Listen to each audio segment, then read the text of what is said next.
Very good evening. Competitive exams 2024 Telangana కావచ్చు, APPSC, railways, bankings, staff selection commission అన్ని రకాల competitive ఎగ్జామ్స్కి ఈ జీకే అనేది యూజ్ అవుతుంది. సో వారందరి కోసం అనేది క్లాసెస్ చేయడం జరుగుతూ ఉంది. సో ఎవ్రీ మండే మరియు థర్స్డే ఇండియన్ పాలిటీ క్లాస్ మనం డిస్కస్ చేద్దాం. అండ్ ఎవ్రీ ట్యూస్డే మరియు ఎవ్రీ సాటర్డే, ఓకేనా? So every Tuesday and every Saturday GK అనేది మీకు మన యూట్యూబ్ ఛానల్లో అప్లోడ్ అవుతుంది. సో మీరు చేయాల్సిందల్లా చదవడం, రివిజన్ చేయడం. చాలామంది ఒకసారి చదువుతారు, వచ్చిందని వదిలేస్తారు. ఒక 1 month గ్యాప్ తర్వాత మర్చిపోతాం, ఎందుకంటే రివిజన్ చేయకపోవడం వల్ల. సో రివిజన్ అనేది కూడా చేయాలి. నోటిఫికేషన్ వచ్చే వరకు ఎదురు చూడకుండా ప్రాపర్గా ముందే సిద్ధమైతే నోటిఫికేషన్ వచ్చాక మనం రివిజన్ చేసుకోవడానికి అవకాశం ఉంటుంది, సక్సెస్ అవ్వచ్చు. Right. So first class parliament గురించి మనం చూద్దాం. పార్లమెంట్ ఇన్ ద సెన్స్ నూతనంగా నిర్మించిన పార్లమెంట్ భవనం గురించి డిస్కస్ చేద్దాం. కంప్లీట్లీ పార్లమెంట్ అనే లెసన్ మనం ఇండియన్ పాలిటీలో చూడవచ్చు, ఓకేనా? సో క్లాస్ పూర్తిగా వినండి, వీడియో లైక్ చేయండి, షేర్ చేయండి, అండ్ టెలిగ్రామ్ ఛానల్లో జాయిన్ అవ్వండి. అండ్ మన యొక్క యాప్ లాస్ట్ బెంచెస్ యాప్ని ప్రతి ఒక్కరూ డౌన్లోడ్ చేసుకోండి, లింక్ డిస్క్రిప్షన్లో ఉంటుంది, ఓకేనా? సో నూతన పార్లమెంట్ భవనము, నూతన పార్లమెంట్ భవనాన్ని నవ సంసద్ భవనం అని పిలవడం జరుగుతూ ఉంది. నవ సంసద్ భవన్. ఇది ఏ ప్రాజెక్టులో భాగంగా న్యూఢిల్లీలో నిర్మించారు అంటే సెంట్రల్ విస్టా రీడెవలప్మెంట్ ప్రాజెక్టులో భాగంగా, సెంట్రల్ విస్టా రీడెవలప్మెంట్ ప్రాజెక్టులో భాగంగా న్యూఢిల్లీలో కొత్తగా నిర్మించిన పార్లమెంట్ భవనమే నవ సంసద్ భవన్. ఇది సంసద్ మార్గ్ ప్లాట్ నెంబర్ 118లో ఉంటుంది. జస్ట్ ఇన్ఫర్మేషన్ గుర్తుపెట్టుకోండి. 1927లో నిర్మించిన ప్రస్తుత పార్లమెంట్ భవనంలో, అంటే ప్రస్తుతం అంటే ఇప్పుడు మొన్న సెషన్స్ నుండి మాత్రం వాడుతూ ఉన్నారు, అంతకు ముందు అన్నట్టు 1927లో నిర్మించిన పార్లమెంట్ భవనంలో నేటి అవసరాలకి తగినంత స్థలం కానీ సౌకర్యాలు కానీ లేకపోవడం వల్ల నూతన పార్లమెంట్ భవనం అనేది నిర్మించాలని లోక్సభ మరియు రాజ్యసభలో ఆమోదం తెలిపాయి. సో సెంట్రల్ విస్టా రీడెవలప్మెంట్ మాస్టర్ ప్లాన్ను సెప్టెంబర్ 2019 భారత ప్రభుత్వం రూపొందించింది. ఆ తర్వాత 2020 సెప్టెంబర్న Tata projects limited CPWD central public works and development ద్వారా 862 కోట్లకు కొత్త పార్లమెంట్ భవన నిర్మాణాన్ని కాంట్రాక్ట్ని టాటా ప్రాజెక్ట్స్ వాళ్ళు దక్కించుకోవడం జరిగింది. అండ్ అక్టోబర్ 2020 అహ్మదాబాద్కి చెందిన HCP design planning and management, construction అంతా కూడా వాళ్ళు చేస్తారు, ఇక్కడ డిజైనింగ్ మాత్రం HCP design planning and management private limited architecture ఈ పనిని అయితే గెలుచుకోవడం జరిగింది. 2020 డిసెంబర్ 10న భారత ప్రధాని నరేంద్ర మోదీ గారు దీనికి శంకుస్థాపన అయితే చేయడం జరిగింది. 2022 జూలై 11న ప్రధానమంత్రి నరేంద్ర మోదీ గారు కొత్త పార్లమెంట్ భవనంపై జాతీయ చిహ్నం యొక్క విగ్రహాన్ని ఆవిష్కరించారు, ఓకేనా? జాతీయ చిహ్నం యొక్క విగ్రహాన్ని ఆవిష్కరించడం కూడా జరిగింది. 2023 మే 28న ప్రధాని నరేంద్ర మోదీ గారు నూతన పార్లమెంట్ భవనాన్ని ప్రారంభించారు. ఈ డేట్స్ కూడా గుర్తుపెట్టుకోవడానికి ప్రయత్నం చేయండి. అండ్ కన్స్ట్రక్షన్ కంపెనీ టాటా అది గుర్తుపెట్టుకోండి, ఆర్కిటెక్చర్ కంపెనీ గుర్తుపెట్టుకోండి. నూతన పార్లమెంట్ యొక్క భవనం యొక్క కొద్దిగా వాటి పూర్తి ఇన్ఫర్మేషన్ చూద్దాం. వాస్తు శిల్పి బిమల్ పటేల్, ఇవన్నీ కూడా గుర్తుపెట్టుకోవాలండి. అండ్ ఆర్కిటెక్చర్ సంస్థ HCP design planning and management private limited. ప్రధాన కాంట్రాక్టర్ టాటా ప్రాజెక్ట్స్ లిమిటెడ్. భవనం మొత్తం 16 ఎకరాల్లో నిర్మితమైంది. మొత్తం 4 floors అండి, 4 అంతస్తుల్లో నిర్మించారు. ఇది కంప్లీట్లీ పై వ్యూ నుండి చూస్తే త్రిభుజాకారంలోనైతే మనకి కనిపిస్తూ ఉంటుంది. మొత్తం వైశాల్యం 64,500 చదరపు మీటర్లు.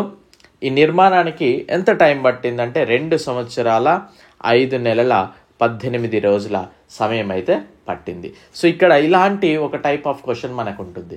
రాజ్యాంగం రచనకు పట్టిన కాలం ఎంత అనేది కమెంట్ సెక్షన్లో ఆన్సర్ తెలియజేయండి. చాలా ఫేమస్ క్వశ్చన్ అది. ఓకేనా?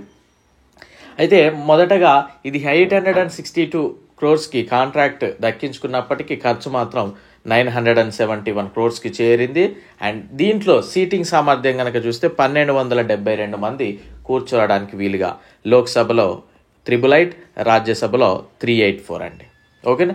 సో ఉమ్మడి సమావేశం జరిగినప్పుడు లోక్సభలోనే 1272 మంది సభ్యులు కూర్చోవడానికి వీలుగా ఉంటుంది. ఓకేనా? So next very important point అండి, లోక్సభలో సీట్లలో కూర్చొని పైకి కనుక చూసినట్లయితే ఆ రూఫ్ సైడ్ ఇప్పుడు పురివిప్పి ఆడుతున్న నెమలి ఆకృతిలో ఉంటుంది, పికాక్ ఆకృతిలో ఉంటుంది. అండ్ నెక్స్ట్ వచ్చేసి మనకి రాజ్యసభ పైకప్పు విరబూసిన కమలము రూపంలో ఉంటుందండి. అంటే లోక్సభలో కనుక చూసినట్లయితే ఆ రూఫ్ పికాక్ సింబల్ డిజైన్ ఉంటుంది, రాజ్యసభలో కనుక చూసినట్లయితే లోటస్ అనేది ఉండడం జరుగుతుంది.